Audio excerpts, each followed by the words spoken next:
I hope you all have enjoyed the first day, now into the second day here at our second headquarters building. We affectionately call it HQ2, and this is our large production venue. Welcome. I think this is the largest gathering that we've had in this space, so we hope for many more. And we're looking forward to a exciting day today, a second day of OSAC's annual briefing. OSAC has been an invaluable partner to Amazon as we've expanded our operations globally, as many of you all have. We're glad to continue this partnership here in the outskirts of our nation's capital, and through hosting this event in particular, and welcoming Secretary Blinken to HQ2. Amazon chose Arlington as the home of our East Coast headquarters in 2017, and we're proud to call the DMV our second home. Of course, we have our headquarters in Seattle, where the company was founded.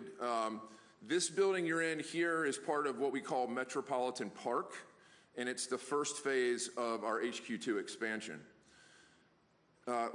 We currently operate two 22-floor towers, and this is one of them. There's one kind of directly across from this one. It totals more than 2.1 million square feet of office space, and is home to over 8,000 Amazon employees here just on this footprint and growing. You will have noticed we have 50,000 square feet of retail space on the ground floor. And I strongly encourage everyone to visit May's, just opened on the corner directly below us. Good Company Donuts, although I see that they offered coffee outside. But they are worthy of your patronage, and we're proud to have the partnership with locally owned small businesses on the ground floor of our building. We did that very deliberately. And I hope everyone will come back when phase 2 goes up. The famous Helix is part of phase 2, and that continues to be on the roadmap going forward. Since 2010, Amazon has invested more than $135 billion in the Commonwealth. And through investments in operations and infrastructure, as well as compensation to our employees, we have more than 39,000 now in the Commonwealth of Virginia in a whole range of activities, including the things that you see here today. All of this has been accomplished in partnership with government agencies, both in Richmond and locally, but predominantly, at the state and local level. But it's indicative, we fundamentally believe, as do many of you all here today, in public-private partnerships. And it's well exhibited with this, with OSAC members and the Department of State. It's obviously on a higher level and on a global level, but, again, we wouldn't be in these buildings without a partnership at the local level. This mutually beneficial partnership ensures the timely exchange of information and mitigates security risks abroad. Much like all of you at Amazon, we view security as paramount. It's not just a priority, but it's core to everything that we do. We recognize that no single organization can have a complete picture of the global security landscape.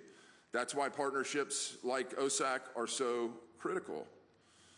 By bringing together expertise from public and private sectors, we can develop a more comprehensive understanding of the threats and how to mitigate them. And events like the OSAC annual briefing provide the opportunity to learn, share best practices, and collectively improve security capabilities. And I'm confident through our partnership we can enhance our ability to protect our organizations and contribute to global security. It's now my honor to introduce this morning's keynote speaker, the 71st United States Secretary of State, Antony Blinken. Over 3 decades and 3 presidential administrations, Secretary Blinken has helped shape U.S. foreign policy to ensure it protects U.S. interests and delivers results for the American people. Secretary Blinken's journey in public service began at the State Department.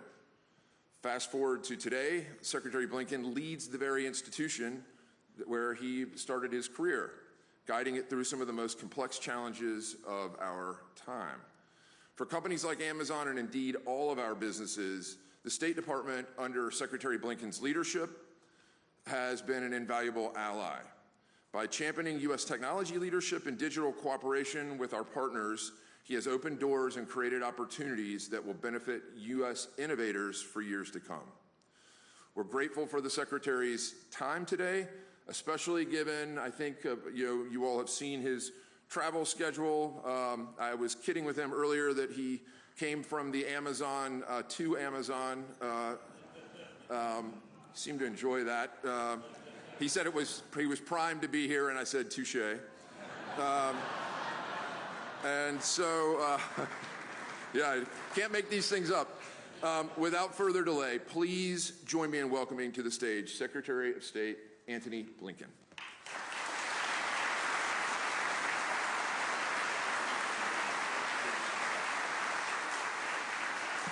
Thank you. Thank you. Good morning, everyone. Steve stole my best lines. It's going to be all downhill from here. But in all seriousness, it's particularly good to be here as someone who's been a long-time resident of this area, Washington, D.C., Northern Virginia. It's so gratifying to see this extraordinary investment take life and give even more life to this community. So I'm genuinely grateful just as a citizen of the Commonwealth and someone who also feels very strongly about Washington, D.C. So grateful to Amazon for its presence, for its investment, for its engagement. And as Steve said, I've been doing this now for about 32 years. I started at the State Department back in the early 1990s when President Clinton came in. And as Elena Teplitz, who's here with us today, one of my great colleagues, knows, back then, I started on the 6th floor of the department in the Bureau of European and Canadian Affairs in their front office. I had a small office. Its previous occupant had been a very large safe, so that gives you some idea of what the office was like. No windows, a very large Wang computer. Some of you may be old enough to remember those gigantic Wang desktop computers. Anyway, as I like to say, over the course of 32 years, I moved up one flight to the 7th floor and got some windows, so not bad. But to all of you here today, but especially Steve, to you, to Amazon, to our incredible team at the department, including Assistant Secretary Smith, Director Matus, the entire diplomatic security team, for all that they do to protect the State Department community every day and for their role in this partnership. I have to tell you, I have a deep personal affection and gratitude to all of the men and women of diplomatic security. Just on a personal level, other than my family, likely the first person I see in the morning every day and the last person I see at night every evening is from DS. And we all travel the world together. They do so much to make sure that we can do our jobs every single day. And this institution that we built together, OSAC, since its creation back in 1985, it has been a vital partner to the State Department. And as Steve said, we're operating, you're operating in a global environment with a global brand, the American flag. And that is almost entirely for the good, but it brings some challenges with it. And it's imperative that working together, we make sure that we're doing everything possible, whether it's in the federal government, whether it's in the private sector, to make sure that we're defending our people, defending our property, and looking out for each other. And that's what OSAC has been all about. Together, we have partnered to prevent, to mitigate, to manage the threats to our people, to our facilities, to our firms overseas. Now, back when it started, OSAC had 15 members. Today, 6,700 organizations across 150 country chapters, representing an incredibly broad spectrum of private actors, from Fortune 500 companies to small NGOs. And as you look at it, it's not just that the coalition has grown in numbers, it's adapted time and time again to a threat landscape that is increasingly complex and increasingly volatile. Terrorist groups, the foremost danger identified at OSAC's founding, they've changed, they've adapted. In many ways, they've expanded their reach and they've modernized their tactics. And then around the world, we see new security challenges that weren't even present when OSAC was founded, that continue to surface and rapidly evolve. Today, we have OSAC partners who are sharing best practices to safeguard against threats from emerging technologies like AI, like malicious cyber activity, preparing for the security risks that will be exacerbated by things like climate change and more intense hurricanes, droughts, and other extreme weather. OSAC has also become an essential forum for managing crises because when the rubber really hits the road, having this organization, having all of these lines of connection and communication makes a big difference. We see members using encrypted communications channels to exchange information on the impacts of conflicts, health emergencies, natural disasters, their impacts on civilians, on infrastructure, on supply chains. We see this working in real time. And this group increasingly plays a coordination role for the security of major events, like World Expos or the Paris Olympics, where OSAC ran a joint operations hub. Earlier this week, the State Department signed a series of MOUs with Elements Health and Security Foundation, the Wildlife Conservation Society, through which OSAC has transitioned from a federal advisory committee to a public-private partnership. And here again, what I've seen over many years in government, but especially now, is the power of these public-private partnerships. I think this is at the heart of everything we need to be doing to make sure that government and the private sector are working effectively together. So this model is going to empower OSAC to respond even more quickly to unfolding crises or newfound threats. It will allow members to contribute greater financial support to OSAC. It will enable the State Department to solicit the expertise of all OSAC partners, as opposed to the narrower group of members who could engage under the original framework. At its core, OSAC's mission is to make it safer for Americans to advance our shared interests around the world.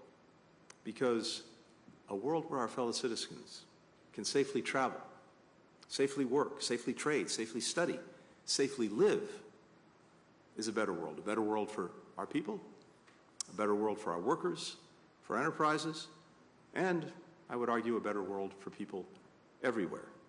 So I'm really, really pleased to be here today to help kick this off because I think we've taken an important step this week to further strengthen our ability to deliver on that crucial and enduring mission, a mission that I think is getting even more essential. We're not going back on the fact that we're operating in an interconnected global world. That's not going to change. And we just have to make sure that working together, we can operate in the most safe, the most secure way possible. And thanks to OSAC, we're able to do that. So to each and every one of you, thank you, thank you, thank you for your partnership, and have a great day. Thank you. Thank you.